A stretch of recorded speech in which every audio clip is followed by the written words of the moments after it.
കേന്ദ്ര സർക്കാരിന്റെ കടൽ മണൽ ഖനന നയത്തിൽ പ്രതിഷേധിച്ച് കേരള ഫിഷറീസ് കോർഡിനേഷൻ കമ്മിറ്റിയുടെ നേതൃത്വത്തിൽ ഫെബ്രുവരി 27-ന് തീരദേശ ഹർത്താൽ ആചരിക്കും. കേരള തീരത്തെ മത്സ്യങ്ങളുടെ അക്ഷയഖനിയെ പാടെ ഇല്ലാതാക്കുന്നതാണ് നയമെന്നും ഇതിന്റെ ആശങ്കയിലാണ് മത്സ്യത്തൊഴിലാളികളെന്നും സംഘടനാ നേതാക്കൾ പറഞ്ഞു.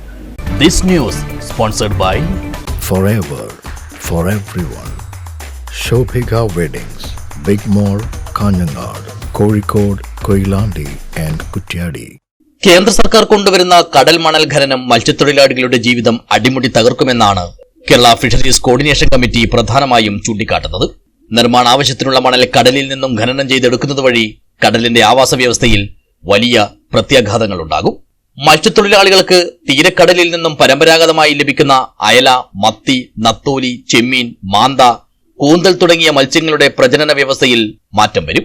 തീരക്കടലിലെ ചെളിയിൽ മുട്ടയിട്ടാണ് ഈ മത്സ്യങ്ങളുടെ വംശവർദ്ധനവ് ഉണ്ടാകുന്നത്. കടലിൽ നിന്നും ചെളി മാറ്റി അതിന്റെ അടിയിലുള്ള മണലാണ് ഖനനം ചെയ്യാൻ കോർപ്പറേറ്റ് കമ്പനികൾക്ക് ടെൻഡർ നൽകാൻ കേന്ദ്ര സർക്കാർ ഉദ്ദേശിക്കുന്നത്. അങ്ങനെ വന്നാൽ കടലിലെ ചെളി കലങ്ങി മറിയും. അതോടുകൂടി സാധാരണ മത്സ്യങ്ങൾ തീരം വിട്ടുപോകും.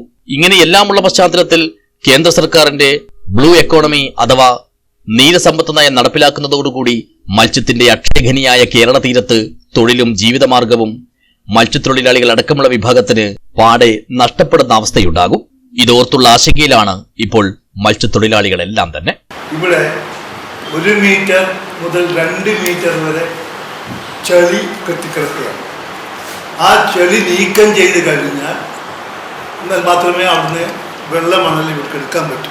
അപ്പോൾ അത് നീക്കം ചെയ്യുമ്പോൾ പ്രചരണം ഇല്ലാതാവുകയും മത്സ്യസമ്പത്ത് തീരം വിട്ടു പോവുകയും അതുമാത്രമല്ല പ്രത്യേകിച്ച് ഇപ്പോൾ ഓക്കി ദുരന്തത്തിന് ശേഷം കടലിലുണ്ടായ മാറ്റങ്ങൾ, വ്യതിയാനങ്ങൾ നമുക്ക് ഏവർക്കും അറിയാവുന്നതാണ്.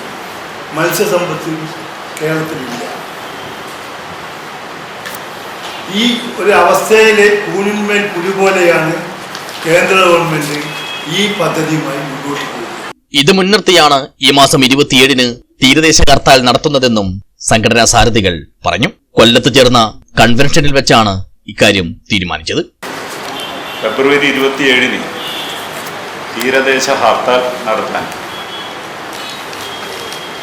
ഈ മാസം ആദ്യം കൊല്ലത്ത് വെച്ച് ചേർന്ന മത്സ്യത്തൊഴിലാളി സംഘടനകളുടെയും മത സാമുദായിക മത്സ്യ കച്ചവടക്കാരുടെ സംഘടനകൾ അടക്കമുള്ള കൺവെൻഷൻ തീരുമാനിച്ചിരിക്കുകയായി.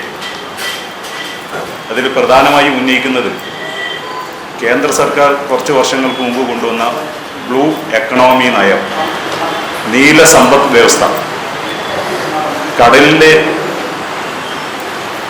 മുറിച്ച് പാഴ്സാക്കി ഓരോ കമ്പനികൾക്കും ഖനനം ചെയ്യാനും മത്സ്യകൃഷി നടത്താനും ആവശ്യമായിട്ടുള്ള തീരുമാനമാണ് നീല സമ്പദ് വ്യവസ്ഥയുടെ ബ്ലൂ എക്കണോമി നയത്തിന്റെ ഭാഗമായിട്ടുള്ളത്. മത്സ്യത്തൊഴിലാളി സംഘടനകളുടെയും മതസാമുദായിക സംഘടനകളുടെയും മേലധ്യക്ഷന്മാരും മത്സ്യക്കച്ചവടക്കാരുടെ സംഘടനാ നേതാക്കളും ഹാർബറിലെ അനുബന്ധ തൊഴിലാളികളുടെ പ്രതിനിധികളും ഈ കൺവെൻഷനിൽ പങ്കെടുത്തിരുന്നു. ഹർത്താൽ ദിവസം മത്സ്യത്തൊഴിലാളികൾ മത്സ്യബന്ധനത്തിൽ ഏർപ്പെടാതെ പണിമുടക്കിയും ഹാർബറുകൾ അടച്ചിട്ടും മത്സ്യക്കച്ചവടം പൂർണ്ണമായും നിർത്തിവെച്ചും മത്സ്യം കൊണ്ടുപോകുന്ന വാഹനങ്ങൾ ഓട്ടം നിർത്തിവെച്ചും സഹകരിക്കണമെന്നും കോർഡിനേഷൻ കമ്മിറ്റിയുടെ ഭാരവാഹികൾ കാഞ്ഞങ്ങാട് പ്രസ് ഫോറത്തിൽ നടത്തിയ വാർത്താ സമ്മേളനത്തിൽ അഭ്യർത്ഥിച്ചു. News bureau, Kanhangad.